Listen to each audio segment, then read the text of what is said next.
ओम नमो भगवते वासुदेवाय। श्रीमद् भगवद गीता में त्याग से भगवत प्राप्ति इस विषय में जो लिखा हुआ है उसका वर्णन इस प्रकार है। ओम श्री परमात्मने नमः। गृहस्थ आश्रम में रहता हुआ भी मनुष्य त्याग के द्वारा परमात्मा को प्राप्त कर सकता है। परमात्मा को प्राप्त करने के लिए त्याग ही मुख्य साधन है। अतएव 7 श्रेणियों में विभक्त करके त्याग के लक्षण संक्षेप में लिखे जाते हैं। पहला, निषिद्ध कर्मों का सर्वथा त्याग। चोरी, अभिचार, झूठ, कपट, छल, जबरदस्ती, हिंसा, अभज्य भोजन और प्रमाद आदि शास्त्र विरुद्ध नीच कर्मों को मन, वाणी और शरीर से किसी प्रकार भी न करना, यह पहली श्रेणी का त्याग है। काम्य कर्मों का त्याग, स्त्री, पुत्र, धन आदि प्रिय वस्तुओं की प्राप्ति के उद्देश्य से एवं रोग संकट आदि की निवृत्ति के उद्देश्य से किए जाने वाले यज्ञ, दान, तप, उपासना आदि सकाम कर्मों को अपने स्वार्थ के लिए न करना, यह दूसरी श्रेणी का त्याग है। तृष्णा आदि सर्वथा त्याग, मान, बढ़ाई, प्रतिष्ठा, स्त्री, पुत्र, धन आदि जो कुछ भी अनित्य पदार्थ प्रारब्ध के अनुसार प्राप्त हुए हैं, उनके बढ़ाने की इच्छा को भगवत प्राप्ति में बाधक समझकर उनका त्याग करना, यह तीसरी श्रेणी का त्याग है। स्वार्थ के लिए दूसरों की सेवा कराने का त्याग, अपने सुख के लिए किसी से भी धनादि पदार्थों की अथवा सेवा कराने की याचना करना एवं बिना याचना के दिए हुए पदार्थों को या की हुई सेवा को स्वीकार करना तथा किसी प्रकार भी किसी से अपना स्वार्थ सिद्ध कराने की मन में इच्छा रखना इत्यादि जो स्वार्थ के लिए दूसरों की से सेवा कराने का भाव है, उन सब का त्याग करना, यह चौथी श्रेणी का त्याग है। संपूर्ण कर्तव्य कर्मों में आलस्य और फल की इच्छा का सर्वथा त्याग, ईश्वर की भक्ति, देवताओं का पूजन, माता पिता गुरुजनों की सेवा, यज्ञ, दान, तप और वर्णाश्रम के अनुसार आजीविका द्वारा गृहस्थ का निर्वाह एवं शरीर संबंधी खान पान इत्यादि जितने कर्तव्य कर्म हैं, उन सब में आलस्य का और सब प्रकार की कामना का त्याग करना। इसके अन्य भाग इस प्रकार हैं। ईश्वर भक्ति में आलस्य का त्याग, अपने सर्वस्व जीवन का परम कर्तव्य मानकर परम दयालु, सबसे सुहृद, परम प्रेमी, अंतर्यामी परमेश्वर के गुण, प्रभाव और प्रेम की रहस्यमयी कथा का श्रवण, मनन और पठन पाठन करना तथा आलस्य रहित होकर उनके परम पुरित नाम का उत्साहपूर्वक ध्यान सहित निरंतर जप करना। दूसरा, ईश्वर भक्ति में कामना का त्याग, इस लोक परलोक में संपूर्ण भोगों को क्षणभंगुर नाशवान भगवान की भक्ति में बाधक समझकर किसी भी वस्तु की प्राप्ति के लिए न तो भगवान से प्रार्थना करना और न मन में इच्छा ही रखना तथा किसी प्रकार का संकट आ जाने पर भी उनके निवारण के लिए भगवान से प्रार्थना न करना, अर्थात हृदय में ऐसा भाव रखना कि प्राण भले ही चले जाएं किंतु इस मिथ्या जीवन के लिए विशुद्ध भक्ति में कलंक लगाना उचित नहीं है। जैसे भक्त प्रहलाद ने पिता द्वारा बहुत सताए जाने पर भी अपने कष्ट निवारण के लिए भगवान से प्रार्थना नहीं की, अपना अनिष्ट करने वालों को भी भगवान तुम्हारा बुरा करे इत्यादि इस प्रकार के कठोर शब्द का साथ न देना और उनका अनिष्ट होने के मन में इच्छा भी न रखना, भगवान की भक्ति के अभिमान में आकर किसी को वरदान आदि भी न देना, जैसे कि भगवान तुम्हें आरोग्य करें, भगवान तुम्हारा दुख दूर करें, भगवान तुम्हारी आयु बढ़ाए इत्यादि। पत्र व्यवहार में भी सकाम शब्दों का न लिखना, अर्थात अठे उठे श्री ठाकुर जी सहाय छे, ठाकुर जी बिक्री चलासी, ठाकुर जी वर्षा करसी, ठाकुर जी आराम करसी इत्यादि सांसारिक वस्तुओं के लिए ठाकुर जी की प्रार्थना करने के रूप में सकाम शब्द मारवाड़ी समाज में प्रायः लिखे जाते हैं, वैसे न लिखकर श्री परमात्मा देव आनंद रूप से सर्वत्र विराजमान है, श्री परमेश्वर का भजन सार है इत्यादि निष्काम मांगलिक शब्द लिखना और इसके सिवाय अन्य किसी प्रकार से भी लिखने बोलने आदि में सकाम शब्दों का प्रयोग न करना। देवताओं के पूजन में आलस्य और कामना का त्याग, शास्त्र मर्यादा से अथवा लोक मर्यादा से पूजन के योग्य देवताओं को पूजने के नियत समय आने पर उनका पूजन करने के लिए भगवान की आज्ञा है एवं भगवान की आज्ञा का पालन करना परम कर्तव्य है, ऐसा समझकर उत्साहपूर्वक विधि से सहित उनका पूजन करना और उनसे किसी प्रकार की कामना न करना। उनके पूजन के उद्देश्य से रोकड़, बही खाते आदि में भी सकाम शब्द का लिखना, अर्थात जैसे मारवाड़ी समाज में नए बसने के दिन अथवा दीप मालिका के दिन श्री लक्ष्मी का पूजन करके श्री लक्ष्मी जी लाभ मोकलो देसी, भंडार भरपूर राक्षसी, रिद्धि सिद्धि करसी, श्री काली जी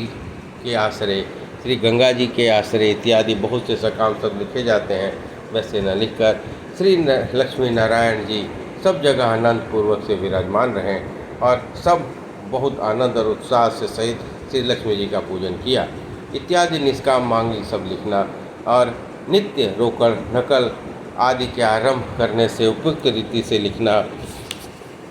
माता पिता आदि गुरुजनों की सेवा में आलस्य और कामना का त्याग, माता पिता आचार्य एवं और भी जो पूजनीय वर्ण आश्रम अवस्था और गुणों में सभी प्रकार किसी प्रकार भी अपने से बड़े हों उन सबकी सब प्रकार से नित्य सेवा करना और उनको नित्य प्रणाम करना मनुष्य का प्रथम कर्तव्य है। इस भाव को हृदय में रखते हुए आलस्य का सर्वथा त्याग करके निष्काम भाव से उत्साहपूर्वक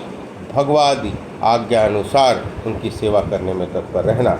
यज्ञ दान तप आदि शुभ कर्मों में आलस्य का कामना त्याग, पंच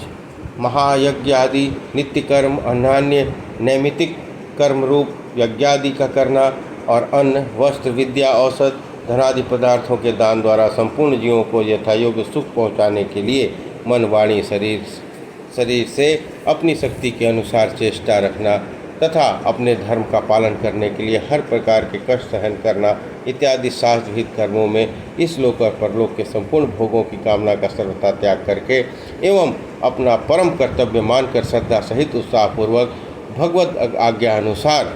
केवल भगवत अर्थ ही उसका आचरण करना। आजीविका द्वारा गृहस्थ निर्वाह के उपयुक्त कर्मों में आलस्य और कामना का त्याग, आजीविका के कर्म जैसे वैश्य के लिए कृषि गोरक्ष के और वाणिज्य आदि कहे गए हैं वैसे ही जो अपने अपने वर्ण कर्म के अनुसार शास्त्रों का विधान किए गए हों उन सब में पालन द्वारा संसार का हित करते हुए गृहस्थ का निर्वाह करने के लिए भगवान की आज्ञा है। इसलिए अपना कर्तव्य मानकर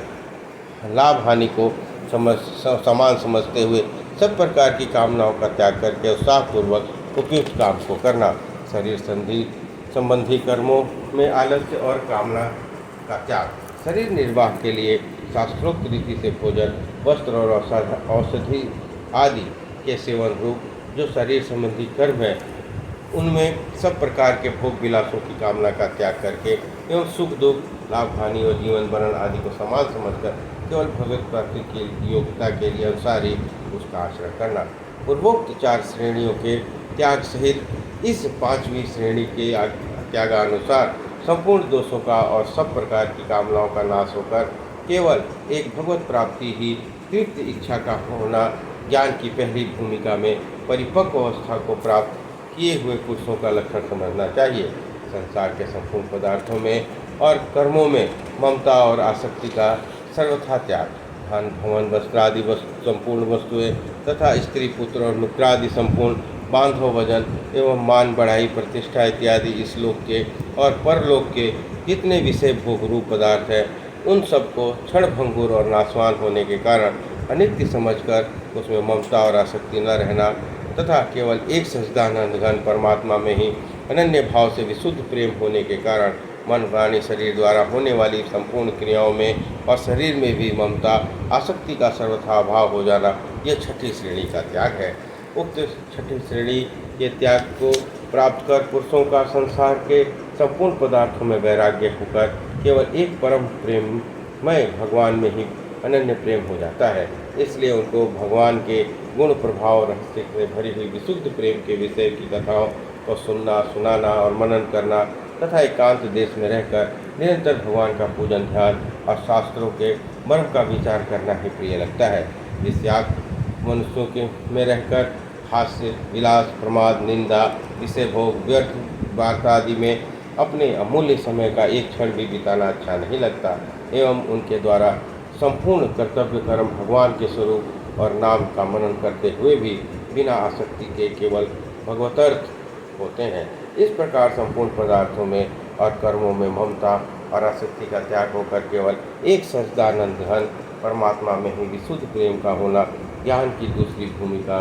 में परिपक्व अवस्था को प्राप्त हुए पुरुष के लक्षण समझने चाहिए। संसार शरीर और संपूर्ण कर्मों में सूक्ष्म वासना और अहंग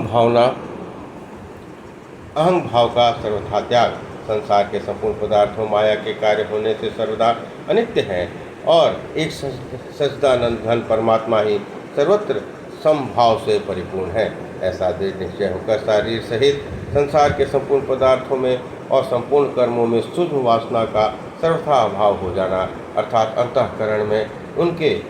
चित्रों का संस्कार रूप से भी न रहना एवं शरीर में अहंग भाव का सर्वथा अभाव होकर मन, वाणी और शरीर द्वारा होने वाले संपूर्ण कर्मों में कर्तापन के अभिमान का लेश मात्र भी न रहना, ये सातवीं श्रेणी का त्याग है। इस सातवीं श्रेणी के त्याग रूप पर वैराग्य को प्राप्त हुए पुरुषों के अंतःकरण की वृत्तियाँ संपूर्ण संसार से अत्यंत उपराम हो जाती हैं। यदि किसी काल में कोई सांसारिक पूर्णा हो भी जाती है तो उसके संस्कार नहीं जमते, क्योंकि उनकी एक सच्चिदानंद घन वासुदेव परमात्मा में ही अनन्य भाव से गाढ़ स्थिति निरंतर बनी रहती है। इसलिए उनके अंतःकरण में संपूर्ण अवगुणों का अभाव होकर अहिंसा, सत्य, अस्तेय, ब्रह्मचर्य, अपैशुनता, लज्जा, अमानित्व, निष्कपटता, शौच, संतोष, तितिक्षा, सत्संग, सेवा, यज्ञ, दान, तप, स्वाध्याय, सम, दम, विनय, अर्जव, दया, श्रद्धा, विवेक, वैराग्य, एकांतवास, अपरिग्रह, समाधान, अपरामता, तेज, क्षमा, धैर्य, अद्रोह, अभय, निरहंकारता, शांति और ईश्वर में अनन्य भक्ति इत्यादि सद्गुणों का आविर्भाव स्वभाव में से हो जाता है। इस प्रकार शरीर सहित संपूर्ण पदार्थों में और कर्मों में वासना और अहंग भाव का अत्यंत अभाव होकर एक सच्चिदानंद घन परमात्मा के स्वरूप में ही एक ही भाव से नित्य निरंतर दृढ़ स्थिति रहना ज्ञान की तीसरी भूमिका में परिपक्व अवस्था को प्राप्त हुए पुरुष के लक्षण है। कुछ गुणों में से कितने ही तो पहली और दूसरी भूमिका में ही लब्ध हो जाते हैं, परंतु संपूर्ण गुणों का आविर्भाव तो प्रायः तीसरी भूमिका में होता है, क्योंकि यह सब भगवत प्राप्ति के अति समीप पहुँचते हुए पुरुषों के लक्षण और भगवत स्वरूप के साक्षात ज्ञान के हेतु हैं। इसलिए श्री कृष्ण भगवान ने प्रायः इन्हीं गुणों को गीता जी के 13वें अध्याय में श्लोक 7 से 11 तक ज्ञान के नाम से और 16वें अध्याय में श्लोक 1 से 3 तक देवी संपदा के नाम से कहा है तथा उन गुणों को शास्त्रकारों ने सामान्य धर्म माना है। इसलिए मनुष्य मात्र का ही इनमें अधिकार है। अतएव उपयुक्त सदोगुण द्वारा अपने अंतःकरण में आविर्भाव करने के लिए सभी को भगवान के शरण में होकर विशेष रूप से प्रयत्न करना चाहिए। इस प्रकार त्याग से भगवत प्राप्ति नामक अध्याय संपन्न हुआ। बोलिए कृष्ण भगवान की।